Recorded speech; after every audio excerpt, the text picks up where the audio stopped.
दोस्तों, आज की कहानी है समदन जी आपकी बेवजह दखल अंदाजी से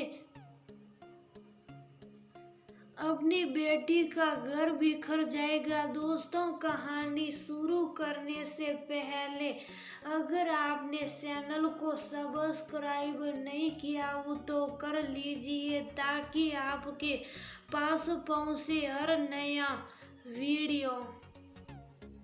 नैना की शादी को अभी 2 महीने ही हुए हैं। उसके मायके परिवार में उससे छोटा भाई है जो वकालत की पढ़ाई कर रहा है और उसकी मम्मी मंगला। उसके डैडी की 5 साल पहले एक दुर्घटना में मौत हो गई थी। तब से मंगला अकेली ही तीनों बच्चों की परवरिश कर रही है। आर्थिक रूप से कठिन नहीं आई क्योंकि उनका एक बड़ा रेडीमेड कपड़ों का मंगला ने उसे किराए पर सटा दिया, जिससे अच्छी खासी रकम हर महीने मिल जाती है और परिवार की गाड़ी आराम से चल रही है। नैना के स्नातक होते ही उसकी मम्मी उसके विवाह के बारे में सोचने लगी और अच्छे लड़के की तलाश में लग गई। उसकी मौसेरी बहन ने अमित का रिश्ता सुझाया जिसे मंगला ने भी पसंद कर लिया और नैना अमित ने भी एक दूसरे को पसंद कर लिया। एक शुभ मुहूर्त देखकर दोनों की शादी सफल हो गई। ससुराल में अमित अकेला बेटा था। एक बड़ी बहन थी जिसकी शादी हुए 5 साल हो चुके थे और वह परिवार सहित विदेश में बस गई थी। नैना की शादी के कुछ दिन बाद ही उसकी मम्मी मंगला का फोन आया, बेटा कैसी हो, सब कुछ ठीक है ना, कोई परेशानी तो नहीं ससुराल में? नहीं मम्मी, मैं बिल्कुल ठीक हूँ और यहाँ सभी बहुत अच्छे हैं, आप मेरी चिंता तो करो ही मत। नैना खुशी से सहक रही थी। 2-3 दिन बाद ही फिर मंगला जी का फोन आया, नैना बेटी कैसी हो, क्या कर रही हो, किचन में हो? किचन में ज्यादा घुसने की जरूरत नहीं, सारी जिम्मेदारी अपने ऊपर मत ले लेना, नहीं तो बेवकूफ बन जाओगी। अपने हिसाब से ही एक सीमा में ही काम करना। मम्मी, किचन में जितना जरूरी काम है वह तो करना ही पड़ेगा ना, सिर्फ अपने लिए खाना ही तो बनाना होता है, बाकी सब कामों के लिए बाइयां लगी हुई हैं। खाना बनाने में भी सासू जी पूरी मदद करती हैं, सब्जियां काट देती हैं, आटा गूंथ देती हैं, बस मैंने तो शौक लगाना है या दाल को तड़का लगाना और चपाती बनानी होती है तो कौन सा बड़ा काम हो गया। आप क्यों चिंता कर रही हो मेरी बेटा, माँ हूँ, तेरी चिंता मैं नहीं करूँगी तो और कौन करेगा। मेरी बेटी को अगर जरा भी कोई परेशानी या समस्या आती है तो उसका समाधान तो मुझे ही करना पड़ेगा ना, और शुरू से ही इस बात का ध्यान रखा जाए तो ठीक रहता है, वरना बाद में परिस्थिति सीमा से बाहर हो जाती है। तेरी सास किसी बारे में रोक टोक तो नहीं करती ना, और किसी तरह का कोई प्रतिबंध तो नहीं लगाती ना। मेरी बेटी तो यहाँ आज़ादी से रह रही थी, वहाँ भी तुम्हें वैसे ही रहना है, अपनी अहमियत बनाए रखनी है, और तुम्हारी ननद बीच में कोई हस्तक्षेप तो नहीं करती ना। सही बाहर रहती है लेकिन कई बार ननद बाहर से भी अपने हाथ में मायके की कमान लेकर बैठी रहती है और झगड़े करवाती रहती है। अगर ऐसा कुछ हुआ तो शुरू से ही रोक देना।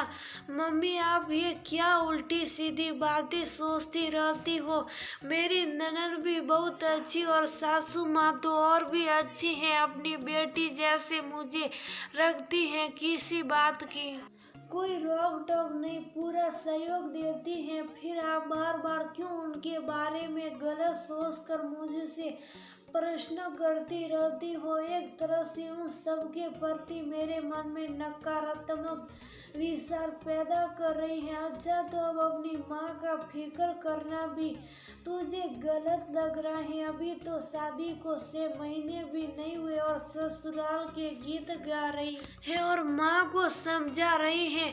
मैं तो तेरे भले के लिए कर रही हूँ, पक्की बनकर रहना, होशियार रहना, इतनी सीधी और आज्ञाकारी मत बन जाना कि तेरी अहमियत ही खत्म हो जाए। मुझ पर अब दोहरी जिम्मेदारियां हैं, इसलिए मुझे तेरी फिक्र तो रहेगी ना। मौसम में बदलाव के कारण उस दिन नैना को बुखार आ गया। दवा लेकर वो आराम कर रही थी। सासू माँ ने उस दिन खाना बनाया और उसे देकर आराम करने के लिए कहा। तभी मंगला जी का फोन आया। क्या हाल है बेटा? नैना ने जब बताया कि मौसम के बदलाव के कारण उसे बुखार आ गया है तो वह झट बोली, मैं तो पहले ही कहती थी इतना काम मत करना, देख बुखार आ गया ना, बिल्कुल पलंग से नहीं उतरना। सासू माँ को करने दे सारा काम। मम्मी प्लीज बस करो, तुम्हारी दखल अंदाजी से मेरा घर बिखर जाएगा। तुम समझती क्यों नहीं? मैं यहाँ बहुत खुश हूँ, सारा परिवार मुझे बहुत प्यार करता है, मायके से भी ज्यादा मैं यहाँ खुश हूँ। फिर आप मुझे उल्टी सलाह क्यों देती हैं? अगर आपकी होने वाली बहू की माँ भी ऐसा ही व्यवहार अपनी बेटी के साथ करके तुम्हारे खिलाफ भड़काती जाएगी और घर में क्लेश पैदा करेगी तो क्या आपको अच्छा लगेगा? कभी सास ससुर ननद के खिलाफ तो कभी पति के खिलाफ मुझसे खोज खबर लेती हो और नकारात्मक सोच रखती हो। आखिर क्यों आपका ये व्यवहार बेटी के प्रति फिक्र नहीं बल्कि बेटी का घर बिखरने में अहम भूमिका निभाएगा? आप सोच लो, अगर बेटी को अच्छी तरह से बसने देना चाहती हो तो बेकार की दखल अंदाजी बंद कर दो। मैं पूरी तरह परिपक्व और समझदार हूँ, जीवन की अच्छी बुरी बातों को समझती हूँ, सही निर्णय लेने में सक्षम हूँ। मुझ पर विश्वास रखो, मेरे साथ कभी कुछ गलत या बुरा नहीं होगा। सासू माँ ने मुझे दवाई दे दी है और खाना भी यही पलंग पर दे दिया है, मैं आराम कर रही हूँ। जैसे ही उसने मोबाइल रखा कमरे में सासू माँ आ गई। शायद वो ने उसकी बातें सुन ली थी। वो ने नैना को गले से लगाया और बोली, बेटा अच्छा हुआ तूने अपनी मम्मी की गलतफहमी दूर कर दी। असल में माँ का बेवजह बेटी के घर में दखल अंदाजी करना ही उसका घर खराब करता है और रिश्तों में दरार पैदा करता है। आजकल की पढ़ी लिखी लड़कियां समझदार है, अपना भला बुरा समझती हैं, जीवन किस तरह जीना है ये कला भी उन्हें आती है।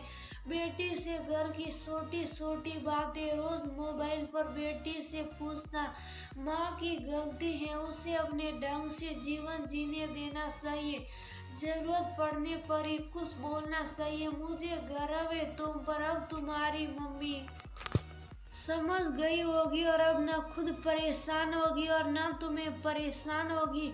नैना के मन में अपनी सासू माँ के प्रति अपार प्रेम, श्रद्धा और आदर के भाव भर आए।